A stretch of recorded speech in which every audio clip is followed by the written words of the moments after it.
Hi, and welcome to this Black Seas 6000 point British versus Franco-Spanish battle report.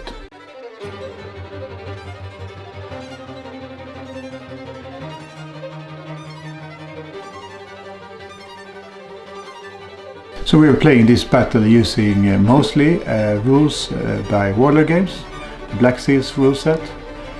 We made some changes to it, so some house rules.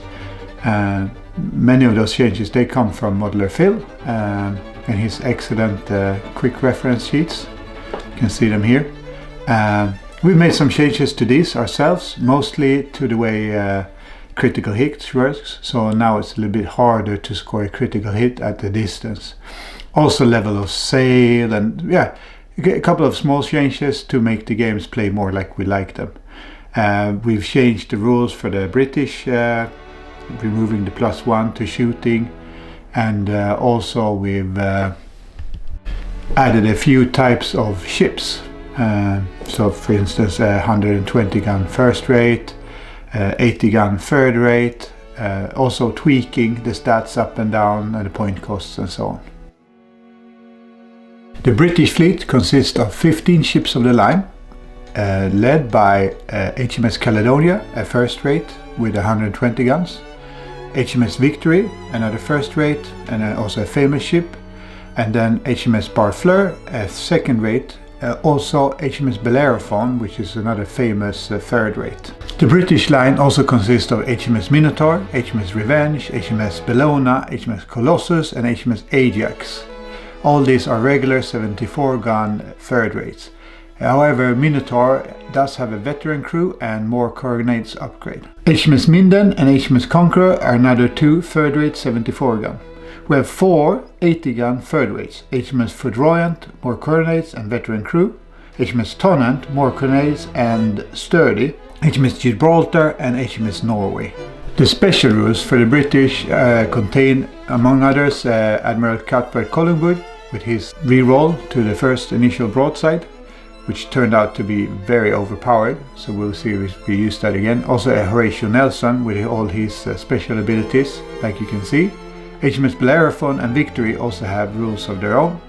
Bellerophon's rule with 5-6 negating any incoming hits is very good and plays out very overpowered, at least in our battle it did. More coordinate upgrade were added to many of the ships, also sturdy upgrade.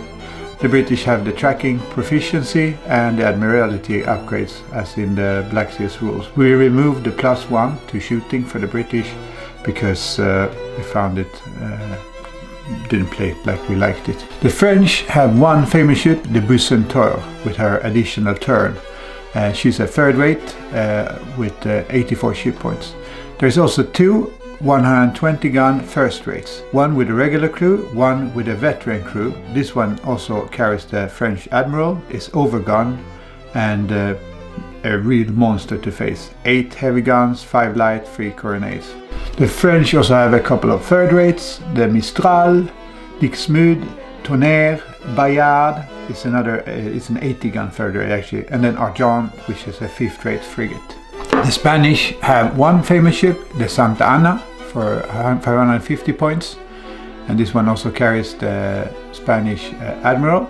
Then we have San Jose, and 120 gun veteran first rate with Lucky and more coronate upgrades. Castilla, 74 gun third rate. Bahama, another 74 gun third rate. We also have Montañes, which is another 74 gun third rate, and San Nicolas, an 80 gun third rate with the Master Gunner, Sturdy and Veteran upgrades, bringing her to 520 points. Flora is a signal frigate for the Spanish. All the normal special rules apply for the Spanish and the French, aiming high. Then we have the awe and fear rule that plays in, of course. Bucentaure has their own rules, and of course the two admirals, the Spanish and the French. The heavily armed rule for the Spanish, we had a ship with the Lucky upgrade and one with Master Gunner and more coronets. The Spanish are out of practice. This is a rule from the Black Seals, and overgun.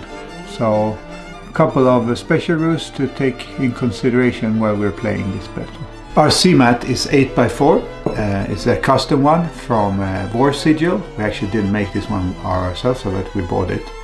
And we really recommend that. Turned out it was quite a bit too small for a large scale battle like this one. And we ended up placing parts of the fleets outside of the board. We also decided that if the battle would move so that most of the fleet would end up outside of or towards the edge of the board, we would move both fleets so that we were fighting in the center of the CMAT.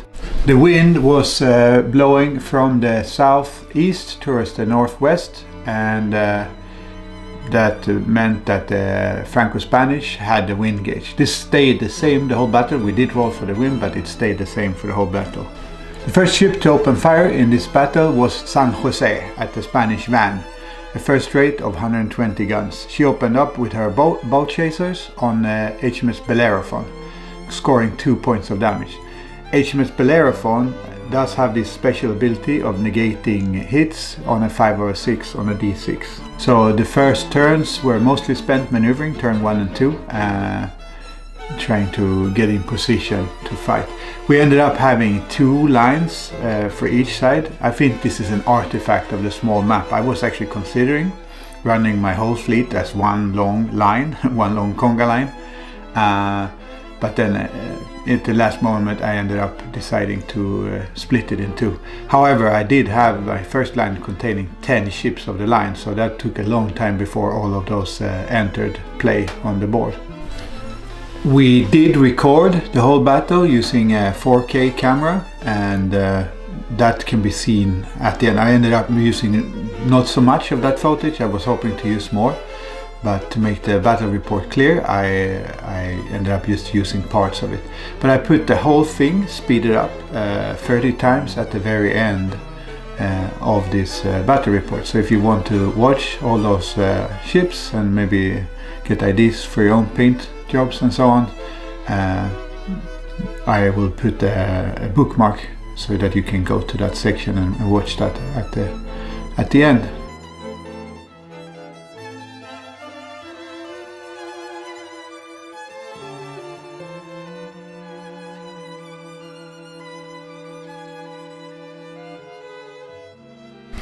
I think my brother Hannes, who plays the French, and Marcus, who has French face and who plays the Spanish, has done a really good job on their paint jobs. Different styles than mine, but a lot of flavor and nicely done, you guys. It brings a lot of immersion. So round 2 saw the first initial broadsides, and HMS Caledonia, also HMS Victory, fired up their initial broadsides on the Dauphin Royal in the French van, scoring 36 points of damage.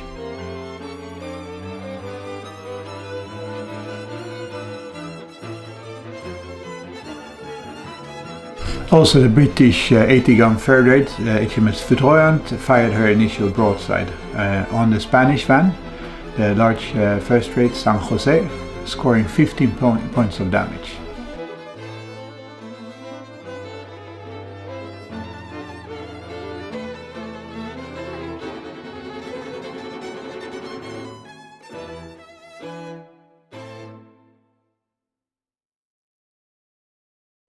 The British second line is performing a tacking maneuver. What we do when ships are in line and none of them are untrained, like regular and veteran crews, we just have the first ship in the line to make the roll for the whole line so that they will stay in line. But it just plays out really well that way, we find. And this is like a 2-turn maneuver where the ship would turn into the wind 60 to 90 degrees and then get a second turn, next turn, and movement. There's no firing allowed during this maneuver, but then you will have the whole line. They're tacking in succession, but not, I mean, that's another term, but they're also tacking into the wind in succession like this. For turn 3, the Franco-Spanish still had the wind gauge, and that means they will be moving first according to the Black Sea's rules. We'll see them open up with their initial broadsides. This CMAT by War Sigil, we really find that beautiful. It has this 3D textured effect on it, like it's made with latex. It's totally rollable, so I can like roll it up between battles, store it. We have different sections of it, so you can like have a coastline and extend the sea and so on.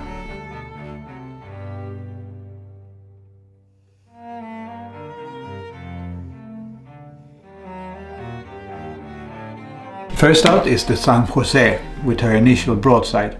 She fires on HMS Tonnant in the British line, scoring 16 points of damage and a crew hit critical. HMS Tonnant is an 80 gun third rate, but starts the battle with 100 ship points since she has the sturdy upgrade.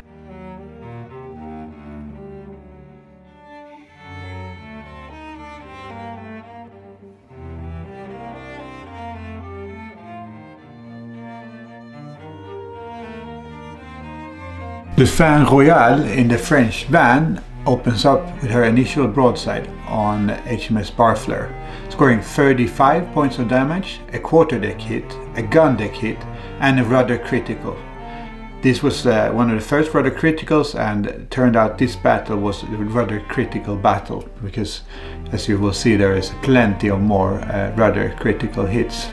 Ville de Paris, the second ship in the French line, ended up not firing because it turned out that the broadside was partial, so the French admiral decided to hold their fire to use the initial broadside at closer range.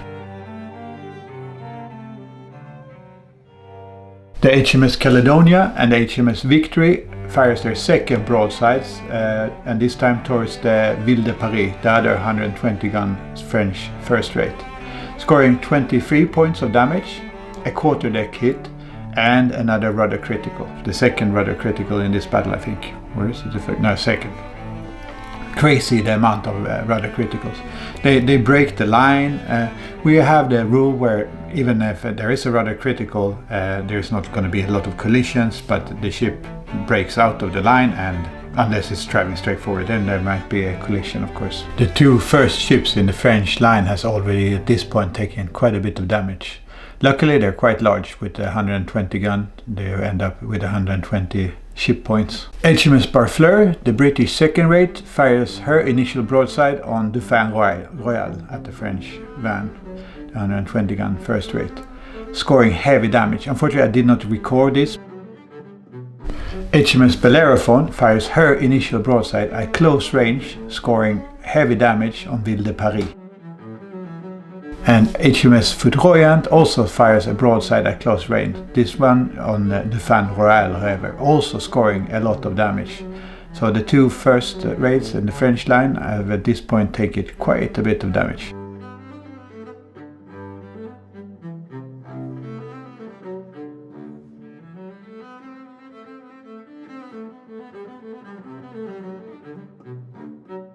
HMS Minotaur fires her initial broadside on San Jose, and also she does score heavy damage. She's a veteran ship, so the advantage with these veteran ships is that they have a +2 to their firing, so the veteran upgrade is definitely worth it. We had a limit of 2 famous ships and 4 veteran ships for this battle.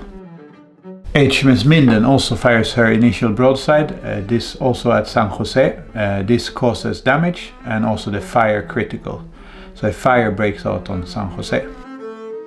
The Spanish San Jose decides to focus on putting the fire out. This means that she will leave the board and come back, stay out one turn and come back the turn after. This is okay. We have a maneuver where you spend one turn doing a 180 tacking maneuver, so plays out the same.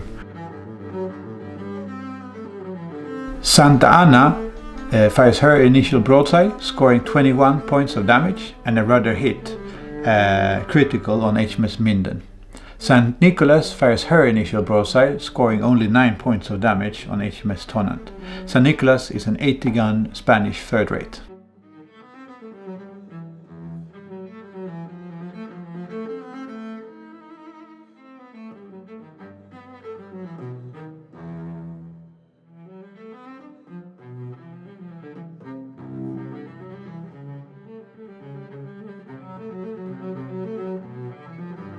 The Fin Royal, The French first-rate fires a close-range broadside, scoring very heavy damage on HMS Foudroyant.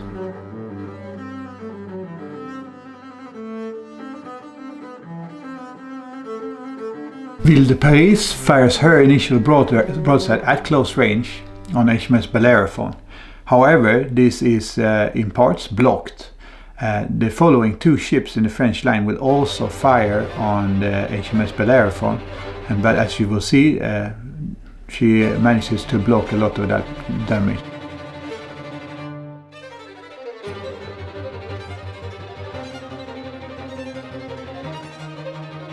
This is the French ship Bayard firing her broadside on HMS Bellerophon. Bucentaure is a French famous ship, and she also fires her initial broadside on the Bellerophon.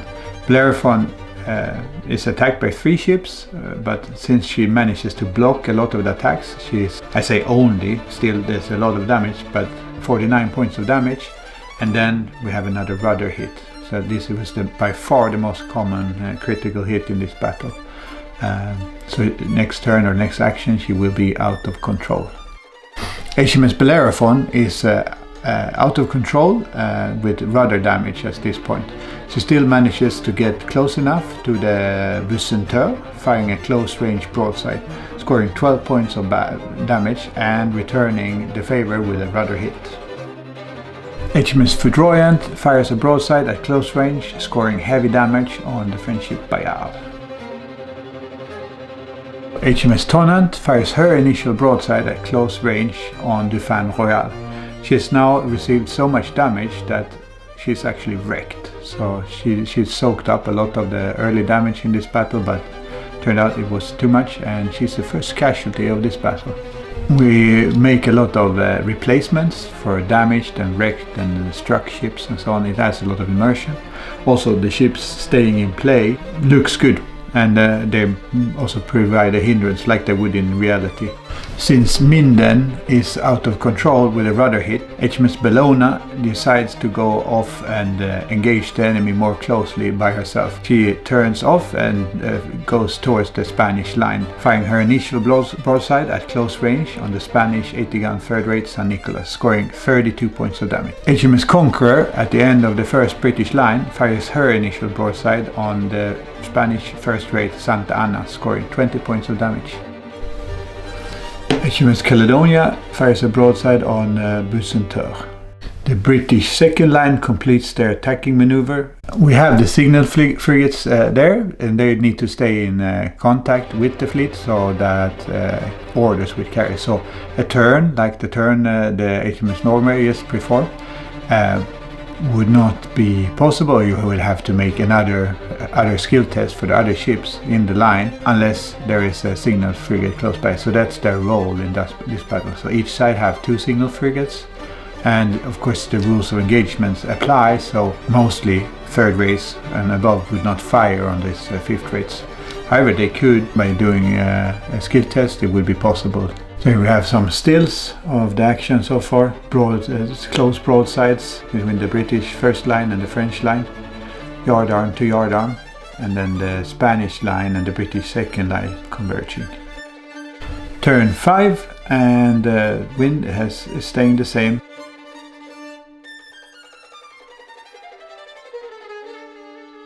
The French third-rate Tonnerre fires her initial broadside, causing light damage on HMS Caledonia. There's a little bit more involvement in deciding which ships goes first, since the lines are now broken in many places, and some of the British ships have moved up in the weather gauge. The French third-rate Bayard is out of control and have previously taken a little bit of damage, so then when she collides with Ile de Paris, the damage actually causes her to strike her colors. So that's the second French ship that is out of the battle.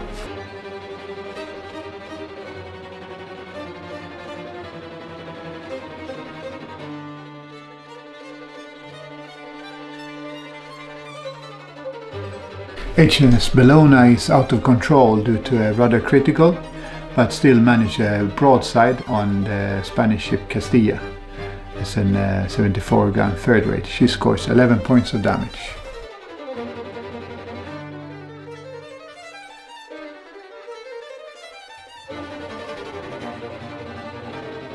The first rate Santa Ana and the 80-gun third rate San Nicolas fires off their broadsides on the HMS Conqueror, scoring 30 points of damage.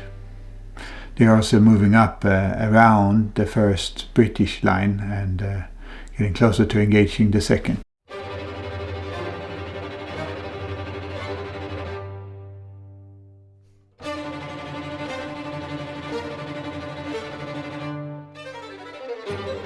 Castilla and Bahama in the Spanish line fired their initial broadsides on HMS Bellona, scoring 18 points of damage.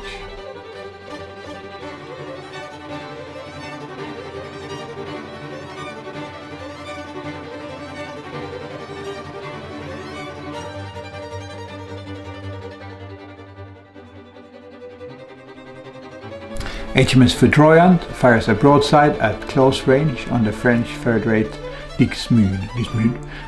My French is really bad. If there's French players out there, I'm sorry for butchering your language. I'll do my best. 35 points of damage. Dixmude also gets a rudder hit, I forgot to say that. HMS Tonnant fires a broadside on Tonnerre, the French ship Tonnerre, and scores heavy damage.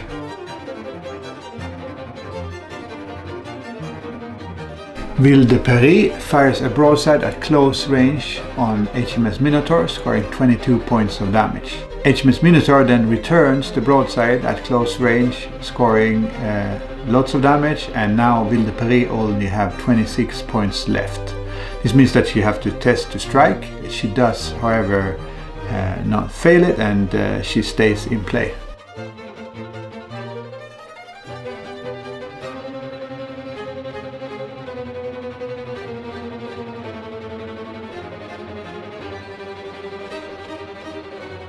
Bucentaure is a French famous ship, and she has a really good ability with an extra turn, and this is used by my brother Hannes, the French admiral, to really good effect. She steers in between HMS Bellerophon and HMS Barfleur, scoring close range broadsides to both.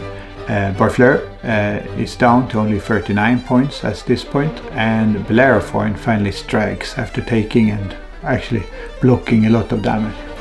So that's the first British ship that strikes in this battle. Some ships repairing and performing maneuvers and so on, trying to get back into the actions as this turn winds towards its end.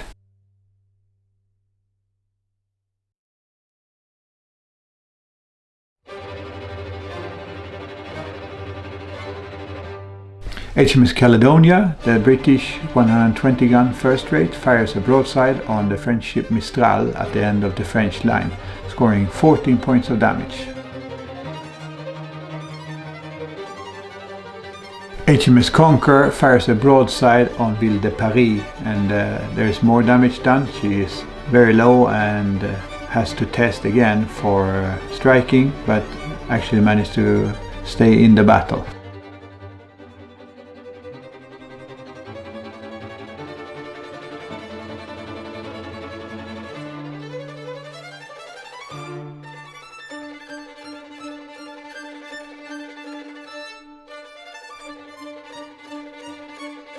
Some wider field stills for the end of the turn.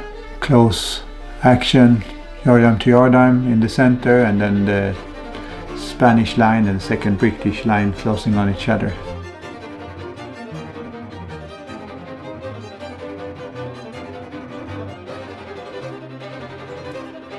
So turn 6, and we are all getting pretty tired at this point. Been done it many hours, and since the lines are a little bit more close engaged than before, it is quite a bit of work to figure out which ships goes first according to the weather gauge.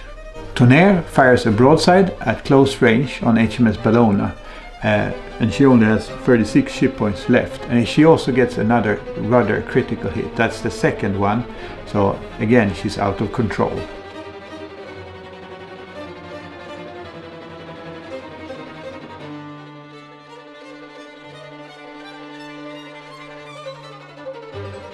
Dixmude fires a broadside on HMS Tonnant. Tonnant only has 52 ship points left, and she's on half. She started the battle with 100, being an 80 gun third rate, and then with a sturdy upgrade.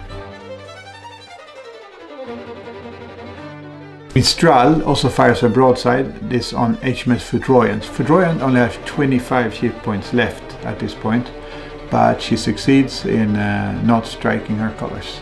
Ville de Paris fails her skill test, trying to make an action, and at this point she strikes. So that's the second French first rate out of the action. So again, changing those models and then letting them be on the board is really nice for the immersion. A wrecked ship would drift in the same direction that she was going, and then after that she would drift with the wind. A ship that has struck its colors, when we remember, we try to let it drift for one turn, and then the crew would try to anchor if it's possible, otherwise they would be drifting as well. The Spanish ship Bahama fires her broadside, scoring 5 points of damage on HMS Bellona. Although she again is out of control, HMS Bellona manages to get close to the French ship Tonnerre and firing her broadside at close range. Tonnerre now has 40 ship points left. The last in the Spanish line, Montañez, not a third rate, fires her initial broadside but manages to score no damage on HMS Bellona. Due to a lot of damage, HMS Barfleur now can only fire a reduced broadside. She does this at close range, and that means that Bucentaure is now wrecked. So another French ship out of the action.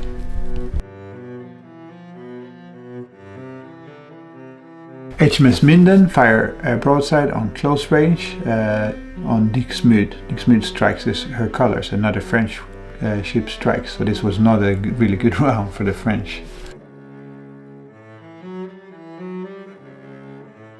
HMS Surprise, one of the British fifth-rate frigates, the signal frigates, decides to get in on the action and fires an initial broadside, scoring 8 points of damage on the French frigate Argent.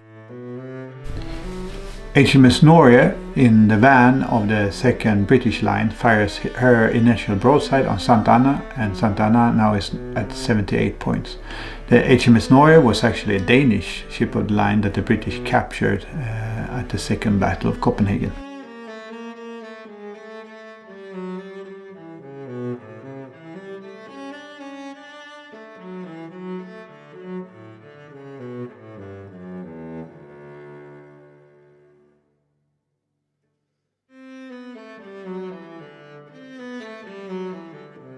So this is the standings at the end of this turn. Two second British line and the Spanish line getting close to grips with each other, and then still that one-on-one or close range yard arm to yard arm action in the middle.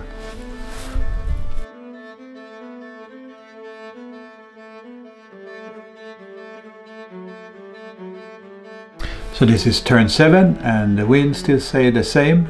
You have that big mess in the middle, and then the two second lines are the Spanish line and the British second line closing up on each other.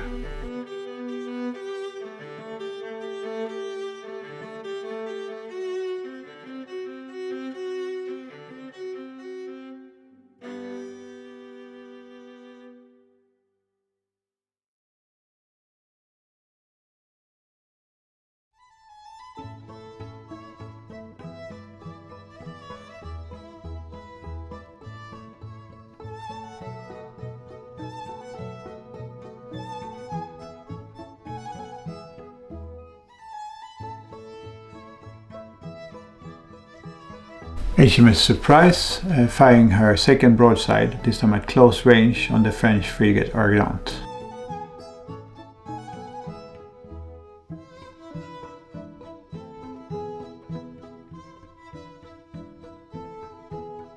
Santa Anna firing a broadside on HMS Ajax in the second British line, scoring very heavy damage.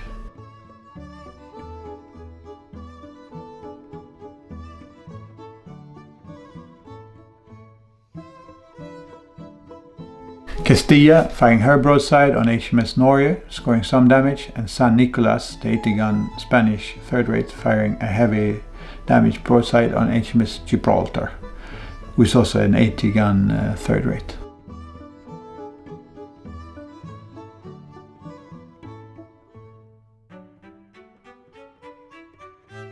HMS Norge firing a broadside, scoring heavy damage on the Spanish ship Bahama, and HMS Gibraltar firing her initial broadside for this game, causing heavy damage on the Spanish third-rate Castille.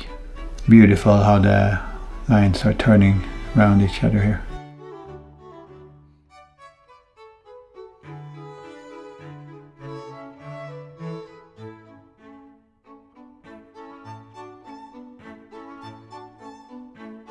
The British third-rate HMS Revenge is firing her initial broadside on the Spanish 80-gun San Nicolas, scoring a very heavy hit, and San Nicolas at this point strikes her colors.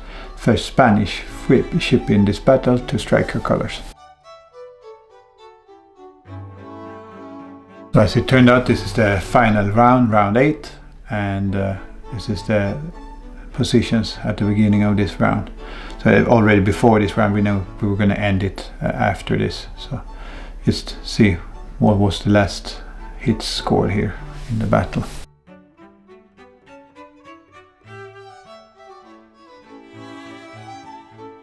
The Spanish first-rate San Jose is back in action, firing a very heavy damage broadside on the van ship of the British second line HMS Norway, an 80-gun third-rate.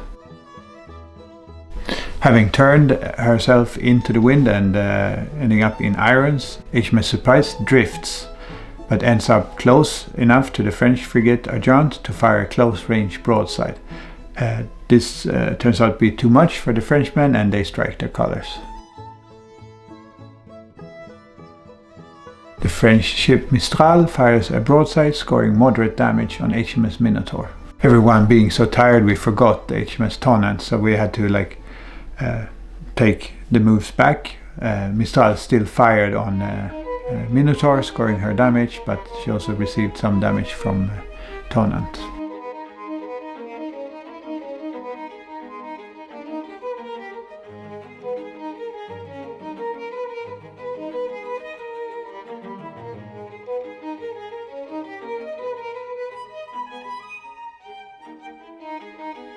HMS Norge and HMS Gibraltar fired their broadsides, both on the Spanish ship Bahama, scoring heavy damage. She does not strike, however, she stays in the battle.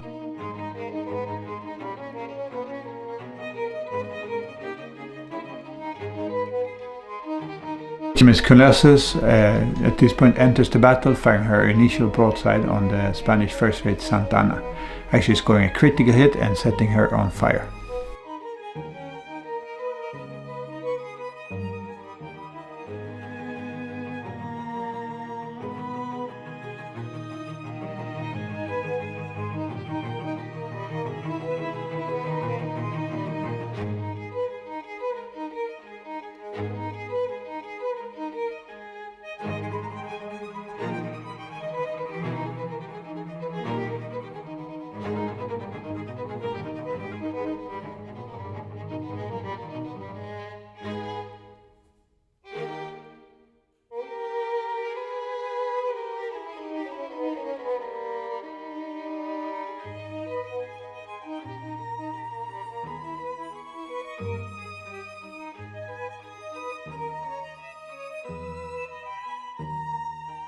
HMS Victory and Santa Ana moving up. Victory firing her bow chasers on Santa Ana. This would have been an interesting duel if we would have continued the battle, but we already had decided to end it, so for another time maybe. So this is the end of the battle, the final standings, and we ruled this a British victory, the British scoring several French ships struck or wrecked, one Spanish, and then to the loss of one of their own.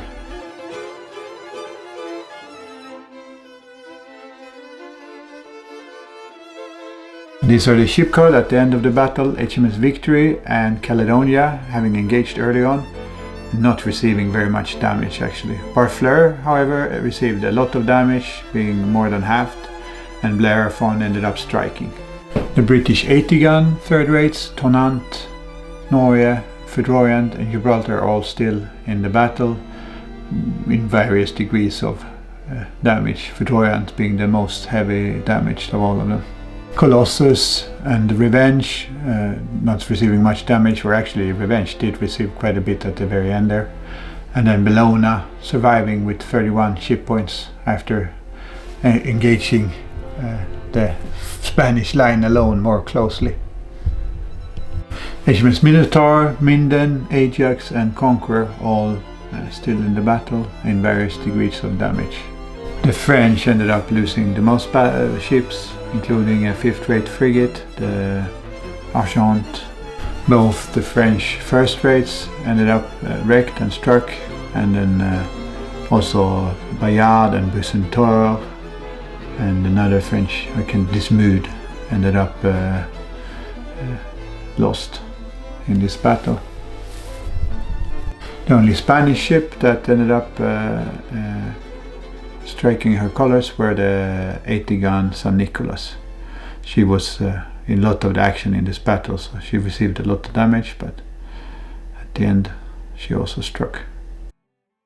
So now, if you haven't had enough of this already, I mean, we did film this whole battle with a 4K camera, and as I said earlier, we didn't end up using much of it, but I felt like it was too bad to just not use all that footage, so I sped it up 30 times and put it here at the end of the battle report, so you can watch it all again in 4K. Maybe get yourself some ideas for ship paints and so on. A lot of our ships are based on historical originals, so we'll look at paintings of a historical ship and then try to recreate that paint scheme for our own ships.